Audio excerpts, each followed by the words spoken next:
St. Joseph's Seminary grounds played venue for the Requiem Mass as family members, relatives and friends of departed pupils.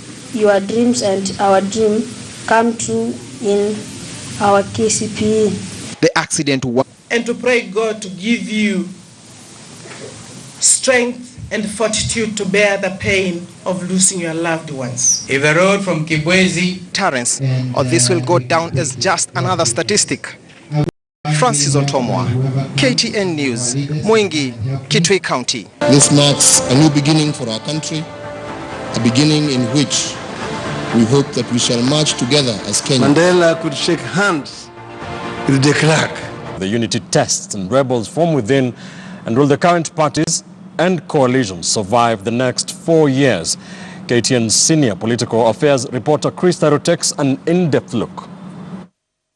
A few months to the 2017 general election, and political parties seemed to have found new working formula.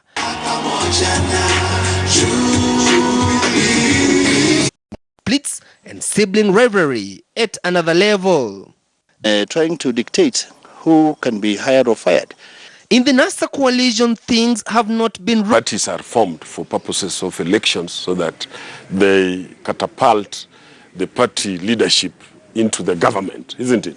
Then there are smaller parties that seem to have disappeared into political oblivion soon after the general election. A good example is the Chama cha Mashinani, whose party leader is formed. The time to allow the winning political parties to put their agenda in place, start their programs, and move. Parties in this country. President Uhuru Kenyatta's administration. However, most politicians argue if it may be involuntary into a state where we now have a one-party state.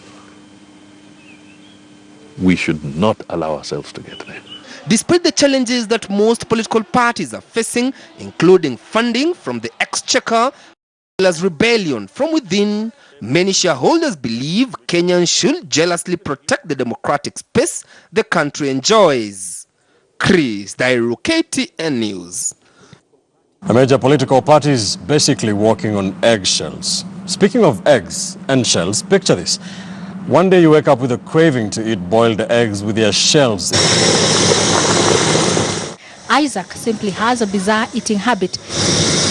He consumes the eggs with the shell fully intact, a habit he first developed 8 years ago. Nilipata tu ni kitu kilikuja moyoni mwangu tu kama spili tena seli zinakuranga na ugali wakati imechemshwa. Hizo zingine chini fulai chini nini hiyo mimi sitambui. Mimi natambua mayai ya shells. The crushed shells sound crunchy in his mouth. Biological research shows that eggshells contain nutrients in proper proportion with a high content of calcium, which is important for the formation of strong bones and teeth.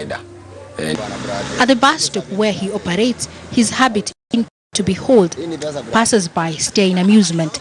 This is his fourth egg. Niona huyu jamaa akikula hii mayai na maganda nikachagaa sana. Nikamuuliza inaongeza nini, akaniambia ati ni dawa juu inaongeza nguvu za kiume. Yeye ndiye anakuwa customer wangu. Nikifungua tu asubuhi ni yeye anakuwa customer wangu wa kwanza. Isaac hopes this extraordinary talent as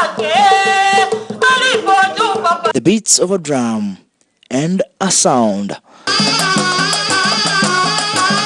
Sounds of rich culture and tradition commute to a small community that is now known as the 43rd tribe in Kenya, the Makonde people.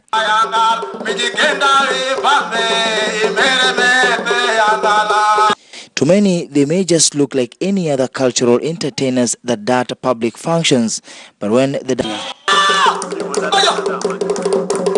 for a people that originally came from Mozambique back in 1980s to provide labor for the colonialists in their sisal farms, the culture of the Makonde people is fast becoming part of the coast heritage, and the best people to formally integrate them were the Kaya elders. Leo mila na desturi zetu sisi Mijikenda ndio tunazunguka katika kaya zote za hapa pwani.